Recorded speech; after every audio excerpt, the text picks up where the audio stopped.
Hey travelers, I'm Moots. And I'm Drums. And we're here today to talk to you about nests. Nests are one of our favorite parts of Pokemon Go. In previous videos, we talked a lot about how climates and even local terrain features can influence what's spawning. Nests are a little different. Yeah, so we've heard reports that there's a nest right here. So we've come down to Battery Park, and we're gonna search for the elusive Dratini. So come along. Yeah.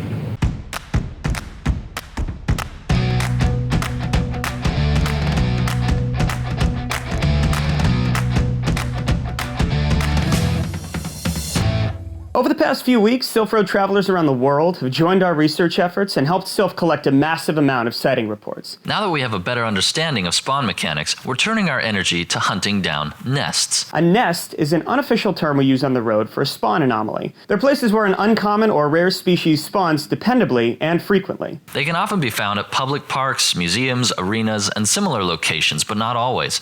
If you know where a species nests, you can make a day trip to it and be sure you'll walk away with that species in hand. They're useful for helping to fill out your Pokedex, as well as stocking up on candy to get your favorite Pokemon to a higher evolution. Our global nest mapping initiative is organized into the Silph Road Nest Atlas. The Nest Atlas is a comprehensive map of all known nesting spots, maintained and vetted by Silph Road travelers.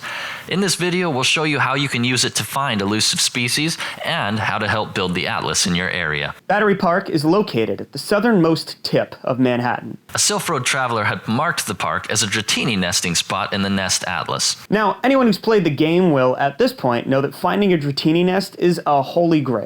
Not only is the Dratini evolution family the rare dragon type, but its derpy final evolution Dragonite is one of the most powerful Pokemon in the game right now. We had a little extra incentive to find these rare Dratinis, as Mrs. Droms's favorite Pokemon is Dragonair, and at level 24, she still hadn't managed to capture or evolve one. Fortunately, the nest report was spot on.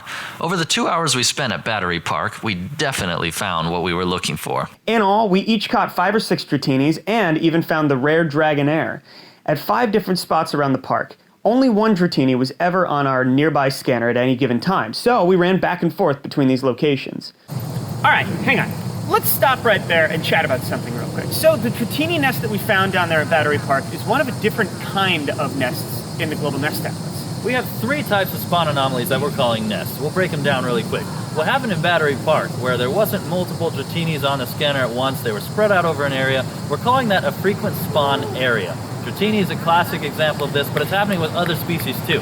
The second type of spawn anomaly is a frequent spawn point. That's just one spot in your neighborhood that you can put on a map where an uncommon or rare Pokemon spawns. And finally, the sexiest of the 3, the cluster spawn. This is where you go to a park and you look on the map and there's multiple of an uncommon or rare species showing up at once. Yeah, so right now we are at Grant Tomb and Riverside Park, and across the street is Sakura Park. And Sakura Park used to be a cluster nest, and the nest shakeup kind of happened in the last 24 hours or so. So we went over there to check it out, and it turns out that it is a cluster nest of Ghastlies. It's pretty awesome. Let's go check it out. Sakura Park is a very small park, but it's definitely a cluster nest. We saw multiple Ghastlies at a time right next to each other, and had one on the scanner pretty much constantly. Cluster nests are the most fun to discover, as they give so much candy in such a short time, you can quickly evolve up to even a 3rd stage Pokemon. Now that we understand the 3 different types of spawn anomalies we're tracking in the Nest Atlas, there are just a few more mechanics to keep in mind before we become experts. One important mechanic is what we call migrations. Right after we'd launched the first version of the Nest Atlas to our travelers on Reddit a few weeks ago, the game changed in an unexpected way. All of a sudden, the species nesting at known nest locations were different. It turned out that the vast majority of nesting species were changed abruptly all over the globe. Our travelers scrambled to check their local nests and learned which species now inhabited their local nesting grounds.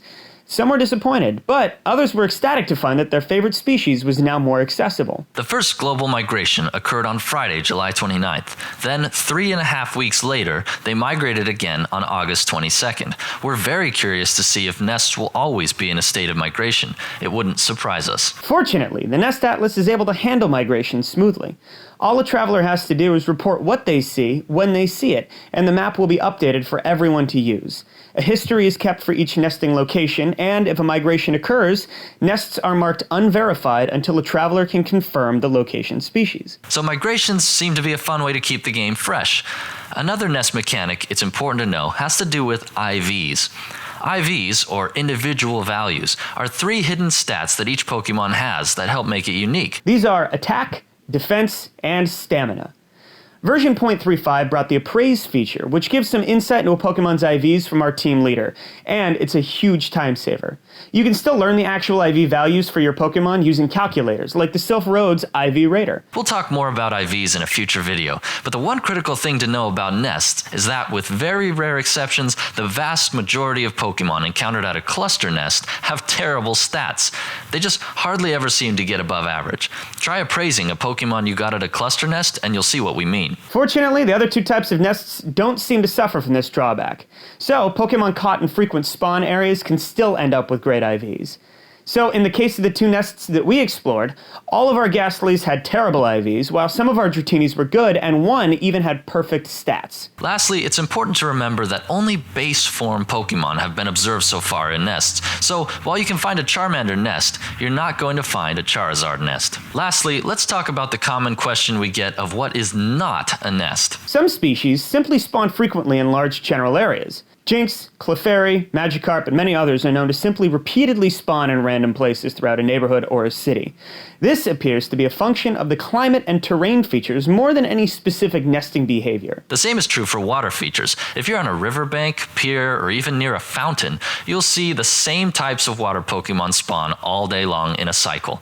This isn't a nest, it's simply the terrain causing different species to spawn. Also, in the past week, we've received widespread reports of the 4 region-specific Pokemon spawning in increased measure. Seeing one of these a few times a day isn't a nest, but it appears to be something that Niantic is doing intentionally.